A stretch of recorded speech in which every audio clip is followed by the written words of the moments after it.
Nous savons du reste que toute chose concourt au bien de ceux qui aiment Dieu, de ceux qui sont appelés selon son dessein. Romains 8, 28. La traduction plus fidèle est Dieu travaille en toutes choses pour le bien. Dieu dote tout d'une signification pour ceux qui l'aiment et sont les appelés selon son dessein. La sagesse de Dieu met la main sur toute chose et lui donne une valeur. Il se peut que seule l'éternité nous révèle la valeur de certaines choses. Mais nous devons croire que, puisque nos vies sont complètement sous son gouvernement, il n'y a rien sans signification, rien sans valeur. Sa sagesse régit tout. C'est quand nous parvenons à réaliser cela, à l'accepter, à le croire, que nous trouvons le repos pour nos cœurs et que nous nous trouvons en voie de gagner plutôt que de perdre. Quand nous nous révoltons contre ces choses, alors nous sommes en voie de nous priver de quelque chose. Mais quand nous nous ajustons au Seigneur dans ces choses, nous trouvons premièrement le repos pour nos cœurs et ensuite la discipline produit quelque chose de valeur. C'est le gain, non la perte. C'est ce qui est bon et non pas ce qui est mauvais. C'est la sagesse. Cela est mieux que d'avoir beaucoup de poèmes. C'est pratique.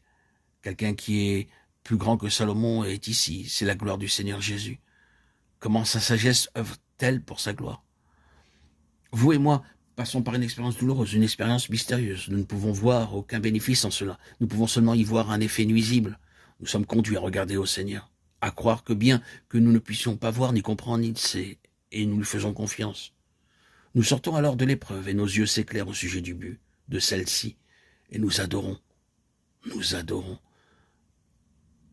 Oh, nous n'avions jamais vu qu'une chose comme celle-là puisse avoir cet effet. Nous n'avions jamais imaginé, non jamais, que cette valeur puisse en résulter. La chose qui semblait destinée à notre perte est celle qui nous a introduits dans une plus grande plénitude du Seigneur. C'est là sa gloire. Rappelez-vous que sa sagesse est régie par son amour. Cela est un point important chez Salomon. C'était le cœur de Salomon qui était derrière sa sagesse. C'était un cœur sage et bienveillant. Regardez maintenant Salomon. Deux femmes lui apportent un bébé. Salomon observe. Pour quelle raison observe-t-il? Pour quelque chose qu'il connaît par sa propre expérience. Il lisait l'histoire de la naissance de Salomon. Il disait cette petite phrase au sujet de l'amour spécial de sa mère envers lui. Salomon était le chéri du cœur de sa mère. Et Salomon savait ce qu'était l'amour d'une mère. Il savait ce qu'était l'amour d'une mère pour son bébé. Et il observe ces deux femmes. Il a l'œil sur ces deux femmes, un œil averti au sujet d'une mère ou de son enfant. Et il dit à quelqu'un qui se tient à côté de lui, « Prends cette épée, coupe l'enfant de... » Cela ne ressemble pas beaucoup à un cœur de mère. Mais il observe. Alors il voit le cœur de mère sauter. Il entend son cri. « Non, je préfère que l'autre femme ait l'enfant plutôt que vous lui fassiez mal. » Et Salomon sut qui était la mère de cet enfant. C'est cela la sagesse de Salomon mise en action par son amour.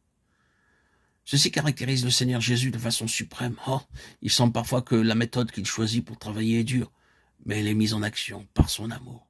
Elle peut être étrange et mystérieuse, mais l'amour y est présent. Il y a un grand cœur derrière tout cela.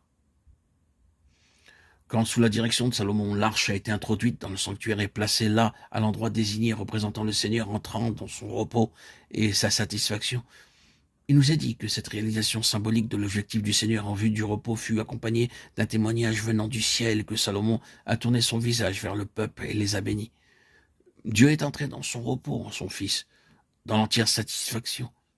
Et alors, le Fils, dans le visage duquel est la gloire de Dieu, se tourne vers nous en bénissant. La gloire de Dieu sur la face de Christ. 2 Corinthiens 4, 6. Quelqu'un qui est plus grand que Salomon est ici. Que le Seigneur nous accorde une nouvelle perception de son Fils.